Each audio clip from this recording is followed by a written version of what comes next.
అనుదిన పరిశుద్ధ గ్రంథ పఠనము. ద్వితీయోపదేశకాండము 18వ అధ్యాయం.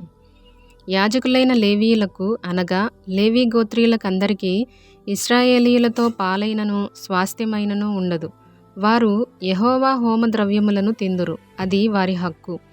వారి సహోదరులతో వారికి స్వాస్థ్యము కలుగదు. యెహోవా వారితో చెప్పినట్లు ఆయనే వారికి స్వాస్థ్యము. జనుల వలన అనగా ఎద్దుగాని గొర్రెగాని మేకగాని బలిగా అర్పించు వారి వలన యాజకులు పొందవలసినదేదనగా కుడిజబ్బను 2 దవడలను పొట్టను యాజకునికి ఇయ్యవలెను. నీ ధాన్యములోను నీ ద్రాక్షారసములోను నీ నూనెలోను ప్రథమ ఫలములను నీ గొర్రెల మొదటి బొచ్చును అతనికి ఇయ్యవలెను.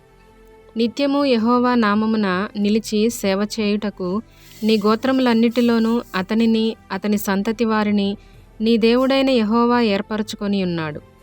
ఒక లేవీయుడు ఇశ్రాయేలీయుల దేశమున తాను విదేశిగా నివసించిన నీ గ్రామములలో ఒక దాని నుండి యెహోవా ఏర్పరచుకొను స్థలమునకు మిక్కిలి మక్కువతో వచ్చినప్పుడు అక్కడ యెహోవా సన్నిధిని నిలుచు లేవీయులైన తన గోత్రపు వారు చేయునట్లు అతడు తన దేవుడైన యెహోవా నామమున సేవ చేయవలెను.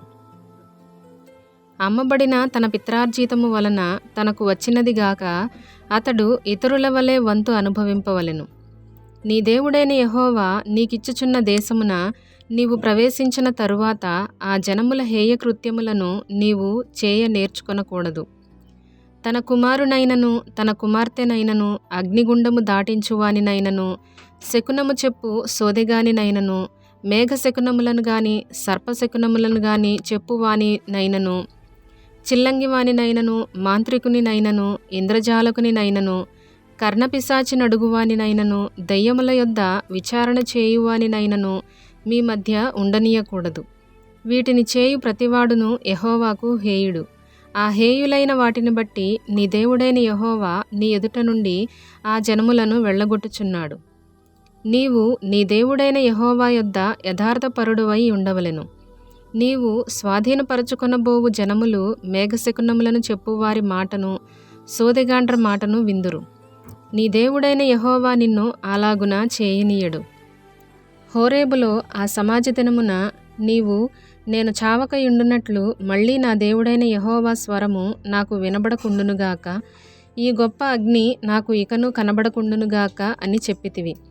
ఆ సమయమున నీ దేవుడైన యెహోవాను నీవు అడిగిన వాటన్నిటి చొప్పున నీ దేవుడైన యెహోవా నీ మధ్యను నా వంటి ప్రవక్తను నీ సహోదరులలో నీ కొరకు పుట్టించును. ఆయన మాట నీవు వినవలెను.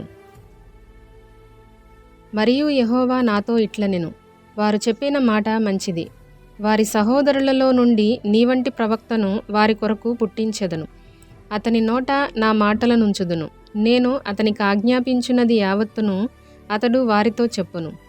అతడు నా నామమున చెప్పు నా మాటలను వినని వానిని దానిని గూర్చి విచారణ చేసెదను. అంతేకాదు, ఏ ప్రవక్తయు అహంకారము పూని నేను చెప్పుమని తనకు ఆజ్ఞాపించని మాటను నా నామమున చెప్పునో ఇతర దేవతల నామమున చెప్పునో ఆ ప్రవక్తయును చావవలెను. మరియు ఏదొక్క మాట యెహోవా చెప్పినది కాదని మేమెట్లు తెలుసుకొనగలమని మీరనుకొనిన ఎడల ప్రవక్త యెహోవా నామమున చెప్పినప్పుడు ఆ మాట జరుగకపోయిన ఎడలను ఎన్నడును నెరవేరకపోయిన ఎడలను అది యెహోవా చెప్పిన మాట కాదు. ఆ ప్రవక్త అహంకారము చేతనే దాని చెప్పెను గనుక దానికి భయపడవద్దు.